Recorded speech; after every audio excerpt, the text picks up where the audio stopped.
साध संगत जी, प्रेम से कहना धन निरंकार जी। एक नई साखी के साथ स्वागत है आप सभी का आपके ही अपने चैनल पर। आज की साखी का विषय है सतगुरु की कृपा। तो चलिए सुनते हैं आज की ये साखी। साध संगत जी, बहुत पुरानी बात है। एक दिन संध्या के समय श्री गुरु नानक देव जी महाराज के दर्शन करने के लिए हिमालय के साकेत शहर का राजा आया। गुरु दरबार में कीर्तन चल रहा था। रागी शब्द गा रहे थे और वो शब्द थे, लेख न मिटिए हे सखी, जो लिखिए करतार। अब राजा ने प्रश्न किया, महाराज अगर किस्मत के लेख मिटते ही नहीं हैं तो संगत करने का क्या लाभ है? श्री गुरु नानक देव जी महाराज ने कहा, इसका जवाब आपको समय आने पर मिल जाएगा, अभी आप कुछ आराम कर लीजिए। राजा रात को सोया तो उसे स्वप्न आया कि उसका एक अति दरिद्र परिवार में जन्म हुआ है और उसका जीवन बड़ी ही गरीबी में बीत रहा है। वो युवा हुआ, उसका विवाह हुआ और उसे 4 संतानें हुई। उसके जीवन के 40 वर्ष बीत चुके हैं। एक दिन बच्चों की जिद पर वो एक पीलू के वृक्ष पर चढ़कर उनके लिए पीलू तोड़कर नीचे फेंक रहा है और कुछ खुद भी खा रहा है। एक पके हुए गुच्छे को तोड़ने के लिए वो जैसे ही थोड़ा ऊपर उठा तो उसका पैर फिसल गया और वो धड़ाम से नीचे गिर गया। राजा एकदम उठकर बैठ गया। भोर हो रही थी। राजा दातुन करने लगा तो राजा के मुंह से एक पीलू का बीज निकला। राजा तो एकदम से हैरान हो गया। सुबह राजा जब गुरु दरबार में आया तब श्री गुरु नानक देव जी महाराज ने उसे वन विहार करने के लिए चलने को कहा और श्री गुरु नानक देव जी और राजा वन के लिए चल पड़े। राजा वन में श्री गुरु नानक देव जी से बिछड़ गया और प्यास से व्याकुल होकर जल की तलाश में एक नगर में जा पहुंचा। अब कुएं पर पानी भरती हुई औरतों से जब उसने पानी मांगा तो वो महिलाएं भय से चीखने चिल्लाने लगी। राजा अभी भी हैरान ही खड़ा था कि कुछ बच्चे आकर उससे लिपट गए। कुछ बड़े बुजुर्ग और एक औरत उसे बड़ी ही हैरानी से देख रही थी। राजा ने उन्हें थोड़ा गौर से देखा तो राजा को ध्यान आया, अरे ये क्या है? ये तो वही लोग हैं जिन्हें मैंने सपने में अपने कुटुंब के रूप में देखा था। ये बच्चे भी वही हैं जो सपने में मेरी संतानें थीं, पर इनका अस्तित्व कैसे हो सकता है? राजा भी ये सोच ही रहा था कि सभी लोग उसे खींचकर बेटा, बापू और स्वामी कहते हुए लिपट गए। तभी श्री गुरु नानक देव जी वहाँ आ गए। राजा ने श्री गुरु नानक देव जी महाराज से खुद को बचाने की गुहार लगाई। श्री गुरु नानक देव जी ने उन लोगों से पूछा, आप इन्हें अपने साथ क्यों ले जा रहे हो? उन्होंने कहा कि ये हमारा परिजन है, इसे ईश्वर ने हमारे लिए वापस भेजा है। अभी कल ही ये बच्चों के लिए पीलू तोड़ने के लिए वृक्ष पर चढ़ा था और वृक्ष से गिरने से इसकी मौत हो गई थी। कुछ और परिजनों के इंतजार में इसका शरीर वैद्यराज के पास रखा था। हम उसे ही लेने आज जा रहे थे कि ये जीवित होकर हमारे सामने आ गया। तब श्री गुरु नानक देव जी ने कहा, भले लोगों, ये आपका परिजन नहीं है, आपके परिजन का शरीर वैद्य के घर में सुरक्षित पड़ा है। लोग राजा और श्री गुरु नानक देव जी महाराज के साथ वैद्य के घर पर गए और हूबहू राजा से मिलते हुए शरीर को देखकर हैरान रह गए। उन्होंने राजा से माफ़ी मांगी और उन्हें विदा किया। श्री गुरु नानक देव जी महाराज ने राजा से कहा, राजन, तुमने कहा था ना कि अगर लिखा हुआ मिट नहीं सकता है तो संगत करने का क्या लाभ? आप जो अभी देख कर आ रहे हो ना, वो आपका आने वाला जन्म था, जो आपको इस जन्म के कुछ गलत कार्यों के कारण भोगना था। लेकिन साधु जनों की संगत करने के कारण आपकी दरिद्रता के वो 40 साल एक सपने में ही बदल गए। जिस तरह से राज मुद्रा पर अंकित अक्षर उल्टे होते हैं, लेकिन स्याही का रंग मिलते ही वो राजपत्र पर सीधे छपते हैं, उसी तरह से सत्संग का साथ हमारी मलिन बुद्धि को सीधे राह पर डाल देता है।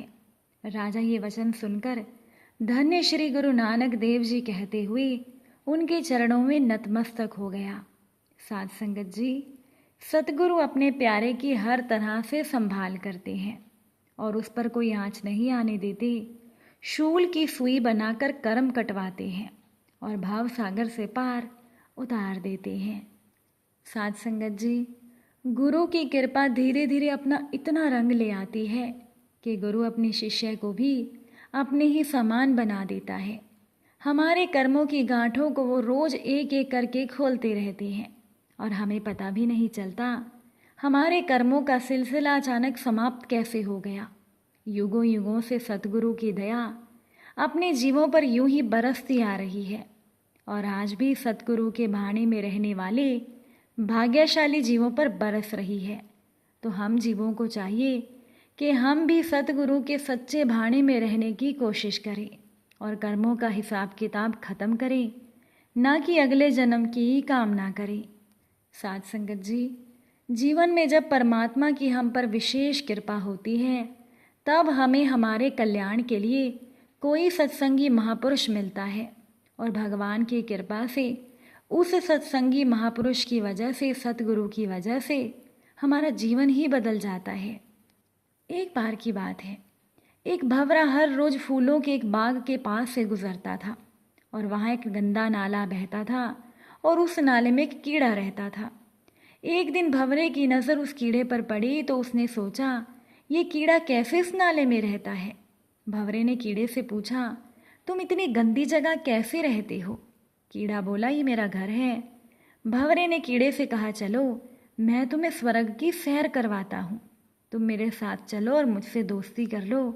भंवरे ने कहा, मैं कल आऊँगा, तब तुम मेरे साथ चलना। अगले दिन भंवरा कीड़े को अपने कंधे पर बिठाकर बाग ले जाता है और कीड़े को एक फूल पर बिठाकर खुद फूलों का रस चूसने चला जाता है। अब भंवरा शाम को कीड़े को ले जाना भूल जाता है। जिस फूल में कीड़ा बैठा था वो फूल शाम को बंद हो जाता है, कीड़ा भी उसी में बंद हो जाता है। अगले दिन माली जब फूल तोड़ता है तो फूलों की माला बनाकर बिहारी जी के मंदिर भेज देता है। वही माला भगवान के गले में पहना दी जाती है और पूरे दिन के बाद वो माला यमुना जी में प्रवाहित कर दी जाती है। वो कीड़ा ये सब देख रहा था। कीड़ा कहता है, वाह रे भंवरे, तेरी दोस्ती ने मुझे भगवान का स्पर्श करवा दिया और अंतिम समय यमुना जी में प्रवाहित करवा दिया। साध संगत जी, ये भंवरा और कोई नहीं, जीवन में मिला कोई सत्संगी महापुरुष है जो हमें भव बंधन के सागर से दूर ले जाने में हमारी सहायता करता है।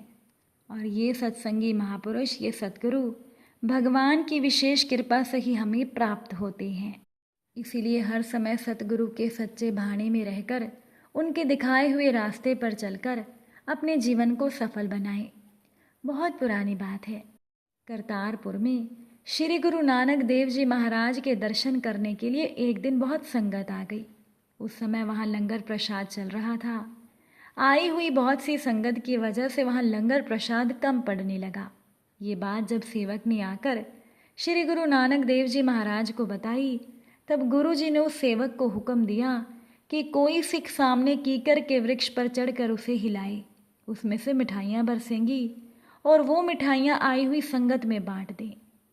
ये सुनकर गुरुपुत्र बाबा श्रीचंद जी और बाबा लक्ष्मीदास जी बोले कि बाबा जी, कीकर का तो अपना भी कोई फल नहीं होता, बस कांटे ही कांटे होते हैं, तो कीकर से मिठाइयाँ कैसे बरसेंगी। कुछ कच्ची श्रद्धा वाले भक्त बोले, भला कीकर से मिठाइयाँ कैसे बरसेंगी। ये सब बातें सुन रहे भाई लहणा को हुक्म हुआ कि भाई लहणा तू चढ़। बिना एक पल की देर लगाए भाई लहणा कीकर पर चढ़ गए और जोर जोर से कीकर को हिलाने लगे। पूरी दुनिया ने ये सब देखा। कीकर से मिठाइयाँ बरसी और वो मिठाइयाँ सारी संगत ने खाई। जब सारी संगत तृप्त हो गई तब हुक्म हुआ, भाई लहणा अब तू नीचे आ जा। भाई लहणा बाबा जी के आदेश से नीचे आ गई।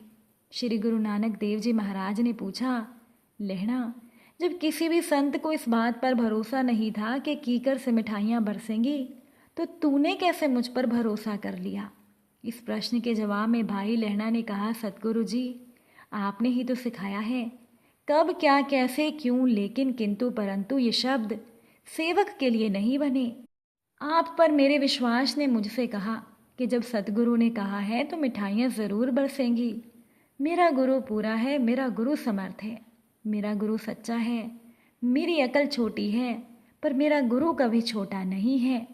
श्री गुरु नानक देव जी महाराज ने ये सुनते ही भाई लहणा को गले से लगा लिया।